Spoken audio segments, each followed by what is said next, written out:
ইচ্ছা, আশা, প্রত্যাশা, আকাঙ্ক্ষা এসবই তো মানব সমাজের চালিকা শক্তি, তাই না? যদি কেউ আপনাকে প্রশ্ন করে যে আপনি কে, তবে আপনার উত্তর কি হবে? বিবেচনা করুন।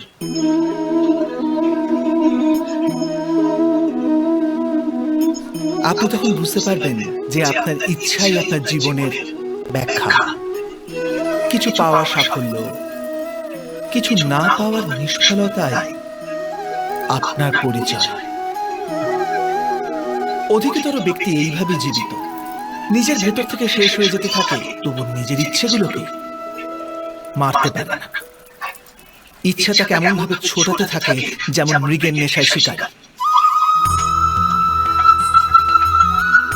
কিন্তু আবার এই ইচ্ছাগুলি গর্ভ থেকেই জ্ঞানের প্রকাশও ঘটে। কি করে? যখন ইচ্ছা অপূর্ণ থেকে যায়, আশা ভেঙে যায়, তখন সেখান থেকে জ্ঞানের কিরণ প্রবেশ করে মানুষের হৃদয়ে। না, এই গাথা শুধু ইচ্ছাদের পরস্পর সংঘর্ষের নয়, নয় মহত্ত্বাকাঙ্ক্ষা থেকে জন্ম নেওয়া ভয়াবহ রক্তপাতের। এই গাথা হল ইচ্ছার গর্ভ থেকে উৎসারিত হওয়া জ্ঞান।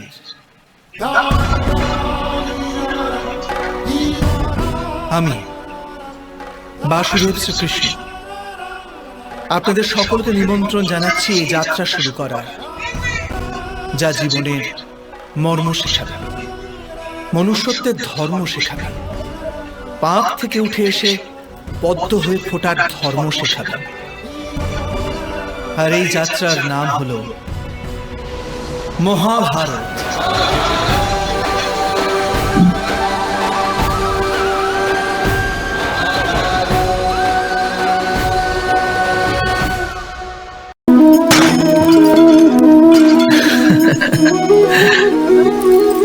কখনো কখনো কোনো ঘটনা মানুষের জীবনের সমস্ত পরিকল্পনা ভেঙে দেয়, আর মানুষ সেই আঘাতকে জীবনের কেন্দ্র বানিয়ে নেয়।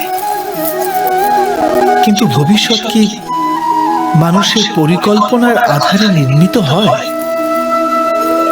না। যেভাবে কোনো উঁচু পর্বতে যে ব্যক্তি সর্বপ্রথম চড়ে, সেই পর্বতের পাদদেশে বসে সে যা পরিকল্পনা করে, সেই পরিকল্পনায় কি তাকে পর্বতের শিখরে পৌঁছে যেতে পারে? না।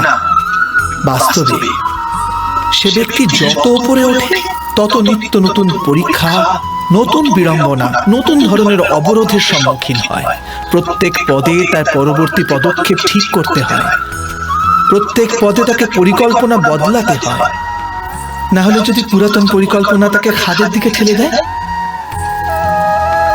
সে পর্বতকে নিজের যোগ্য করে তুলতে পারে না, কেবল নিজেকে পর্বতের যোগ্য করার চেষ্টা করতে পারে।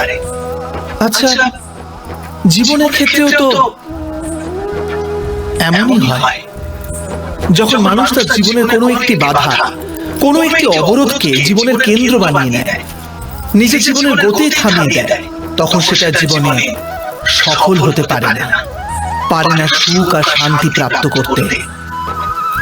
অর্থাৎ জীবনকে নিজের যোগ্য করার চেষ্টার বদলে স্বয়ং নিজেকে জীবনের যোগ্য করে তোলার চেষ্টাই কি সাফল্য আর সুখের একমাত্র মার্গ নয়? স্বয়ং বিচার করুন।